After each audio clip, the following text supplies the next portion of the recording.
이동관 방통위원장 후보자가 어제 인사청문회 준비 사무실로 첫 출근을 했습니다. 그리고 윤석열 대통령이 인사청문 요청안을 국회에 보냈는데요.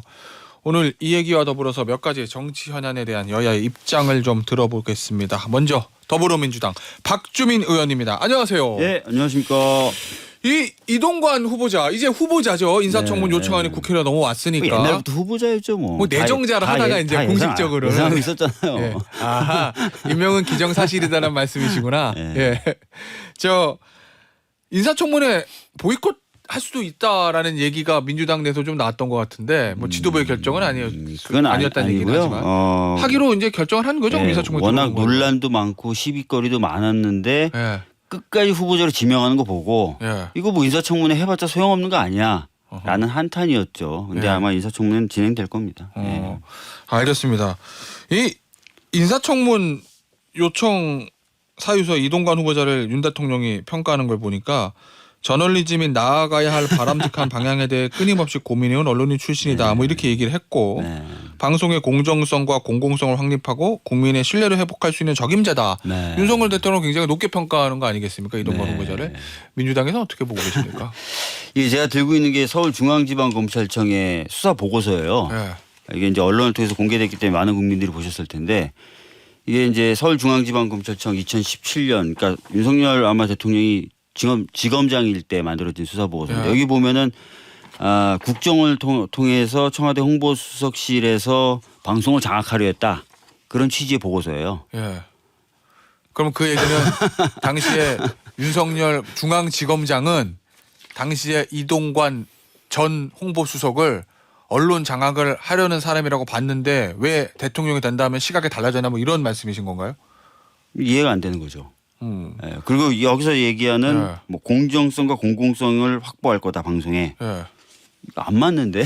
그러니까 이제 그 얘기를 아마 민주당은 인사청문회 때 집중적으로 좀 제기를 할 것 같은데 어제 이제 이동관 후보자 얘기를 보니까 과거에 문재인 정부 시절에 있었던 적폐청산 수사를 하면서 만약에 그랬다면 그러니까 국정원이 문건을 만든 건 맞는 거예요. 문건에 나왔으니까 그걸 당시에 홍보수석인 나 이동관이 직접 지시하고 그랬다면 내가 그 적폐청산 수사에서 살아남을 수 있었을까 이런 얘기를 하던데요. 그러니까 뭐 이 정부 또는 이 정부 인사들 또는 이 정부 인사가 될 사람들은 다 전 정부 탓 아니면 전 정부 덕이에요.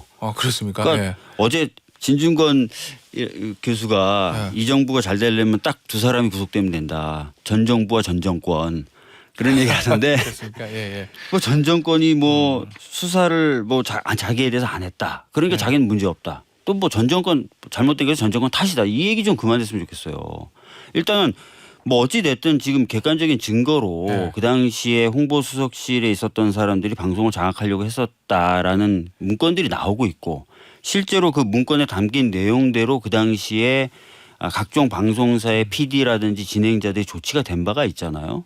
그런데 지금 자기는 그런 사실이 없었다라고 자꾸 강변을 하고 있고 그러면서 그 근거로 자기가 과거에 수사를 안 받았으니까 이건 좀 아닌 것 같아요. 명백히 증거가 있는데. 그러면 이제 이동관 후보자 얘기는 본인이 지시하지는 않았다는 얘기고 일종의 국정원의 과잉 충성이라는 그 취지인데 그건 아니라는 말씀이신 거죠? 그 당시에 무슨 수사 상황이나 이런 것들은 다 봐야 되겠지만 문건이 존재하고 그 문건대로 집행된 내역이 존재하잖아요. 그리고 분명히 이게 홍보수석실에서 작성된 것이 맞다라는 취지의 그 당시 서울중앙지검의 문서도 있는 거고요. 알겠습니다. 그런데 어제 이동관 후보자는 언론은 장악될 수도 없고 장악돼서도 안 된다. 뭐 이런. 그러면 예를 뒀잖아요. 본인이 알 거라고 얘기한 공산당 언론은 예외다.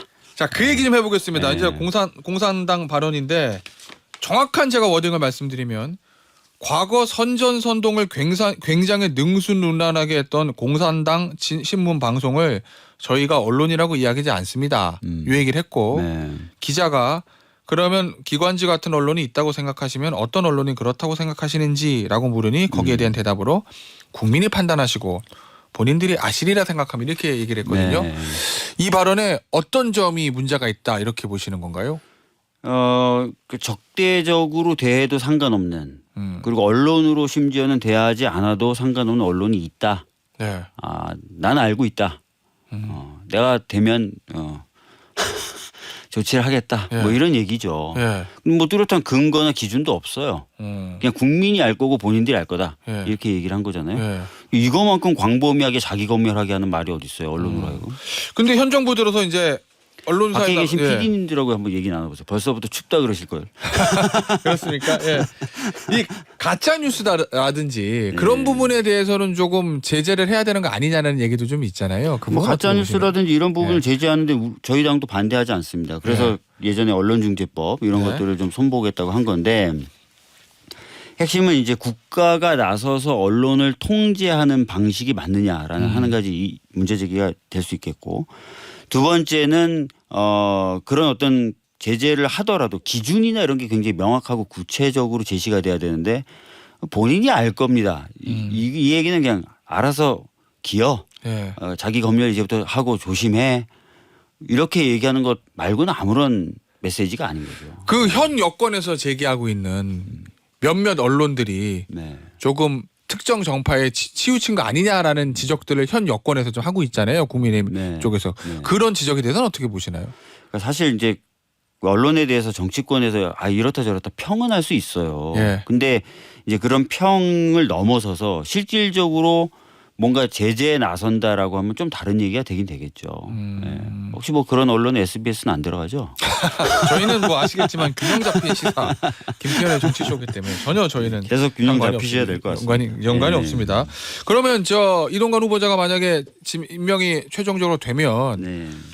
국민이 판단하시고 본인들이 아시리라 생각합니다라고 얘기했던 몇몇 언론사에 대한 강한 제재가 들어갈 거다. 뭐 이렇게 예상을 하고 그러려고 계신 건가요? 이동관 후보자 지명한 거잖아요. 그렇게 논란이 많고 시비가 많은데. 예. 그런 걸 목적을 대통령 두고 있다. 아니 본인이 아마 대통령이 제일 잘할 거예요. 대통령은 수사하면 전문가가 되잖아요. 대통령이 수사한 결과 이 문서가 나왔잖아요. 이게 뭐 진위 여부나 뭐 진위 여부는 이제 문제가 안 되는 것 같고. 예, 뭐 수사 보고서니까요. 예. 제일 잘하실 것 같은데. 그러면 그 얘기 이동관 위원장이 뭘 잘하는지. 윤석열 네. 대통령이 이동관 후보자의 특성과 어떤 쓸모에 대해서 제일 잘 파악하고 있다 이런 얘기인가요? 그렇다고 봐야죠. 그러니까 이렇게 논란이 있고 시비가 예. 있는데도 고집스레 후보자로 지명을 또 하는 거고 그러다 보니까 민주당이 하도 한탄스러워서 이거 뭐 청문회 해봤자 소용 없는 거 아니야? 뭐 예. 이런 얘기도 잠깐 나왔던 거고. 예. 여당에서는 그런 얘기들 하잖아요. 소위 말하는 언론 장악이라는 거는 문재인 정부 때도 제일 심했던 거 아니냐. 뭐 그런 얘기를 국민의힘 쪽에서는 하던데. 그런 예를 얘기- 들면 KBS, MBC의 고대영 사장이나 김장겸 사장을 내보내는 과정들을 좀 얘기를 하던데. 그런 얘기 할 수 있어요. 근데 객관적으로 좀 봐야 될 것 같아요. 그러니까 언론 자유에 대한 수치들이 매년 공개가 되지 않습니까? 예. 그러니까 문재인 정부 때보다 지금 1년 사이에 등급이 7단계 정도 떨어진 건 알고 계시잖아요. 수치로요? 그건 뭐 예. 객관적인 평가니까요. 예. 그러니까 뭐 주관적으로 또 정성적으로 여러 가지 평가는 할 수 있겠지만 뭐 정량적으로 비교할 수 있는 기준으로 많이 들고 있는 언론 자유에 관련된 수치들 이런 예. 거 순위들 이런 것들 보면 확실히 떨어지고 있죠. 그래서 떨어지고 있는 정부가 또 그 뭐라고 비판할 말은 아닌 것 같고 그 다음에 정권을 새로 잡았으면 예. 예전보다 무조건 나아지려고 노력을 해야죠.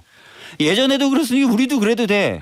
이거 전 정부 덕. 예. 뭐 이런 거 또 우리 잘못했어라고 지적하면 이거 전 정부 탓이야. 전 정부 탓. 이거 좀 예. 그만해야 돼요. 진짜 전 정부와 전 정권을 빨리 구속시켜서 진정하게 해서 그 핑계 안 되든지 해야지 이게 진짜. 그 얘기는 혹시 예. 과거에 문재인 정부 때 KBS 사장이나 MBC 사장을 교체하는 과정들이 바람직하진 않았으니 그렇기 때문에 현 정부는 그렇게 하면 안 되는 거지. 아니, 과거에서 했기 때문에 이번에도 해야 된다. 이건 과거- 아니잖아. 이런 취지신가요? 과거에 뭔가 예. 잘못된 게 있다면 예. 그걸 개선해야 되는데 예. 과거에 더 심했어라든지 과거에도 그랬어라는 말로 다 퉁치고 넘어가려고 하거나 본인에 대한 잘못을 지적했는데 아유 저희가 이런 부분을 시정하겠습니다가 아니라 무조건 이건 전 정부 탓이다라고 얘기하는 게 왜 대통령을 하시고 왜 정부가 바뀌었는지 모르겠어요. 그러니까 알겠습니다. 이제는 더 이상 그런 얘기 하지 마시고 예. 더 나아져야 된다고 생각을 하고 더 답답한 건 뭐냐면 이동관이 어떤 사람인지 윤석열 대통령이 제일 잘 알아요. 제가 지금 방금 뭐 들고 계속 보여드린 이 문건에서 나오는 것처럼. 그런데 왜 고집스럽게 임명을 하려고 그러냐 이거예요. 알겠습니다. 그때와 자, 다르게. 야, 요 얘기는 여기서 이제 마무리하고요. 네. 오늘 다뤄야 될 주제가 많아서 한동훈 법무부 장관 얘기 좀 해볼게요. 네. 저 박주민 의원하고 뭐 직접적인 대면 설전은 아니지만 네. 언론 인터뷰와 입장 발표를 통해서 좀 설전이 있었습니다. 저 수원지검에서 박범계 의원을 비롯한 민주당 의원들이 연좌농성을 한 것을 두고 네. 한동훈 법무부 장관이 드러누워서라는 표현을 네. 썼어요. 네. 거기에 대해서 박주민 의원이 모욕적이다 이렇게 얘기를 했고 그걸 다시 받아서 한동훈 법무부 장관이 노골적인 사법방해의 창피함을 못 느끼고 모욕감만 느끼냐 이렇게 되받았는데 이 한동훈 장관 입장에 대해서는 어떻게 보십니까? 그러니까 뭐 제가 개인적으로 페이스북에도 쓰긴 썼는데 예. 제가 페이스북에 쓴 거는 거의 뭐 보도가 안 되더라고요. 예. 자, 근데 아시는 것처럼 국민의힘이 야당 시절에 예. 제일 잘했던 것 중에 하나가 법원과 검찰 항의 방문 가시는 거였어요. 아 그래요? 예. 그 사진 뭐 수십 장 수백 장 찾을 수 있습니다. 연자 뭐 당연히 엄청나게 하셨죠. 네. 거기에 대해서 한마디 안 하시면서 어? 맨날 전 정부 탓만 하시고.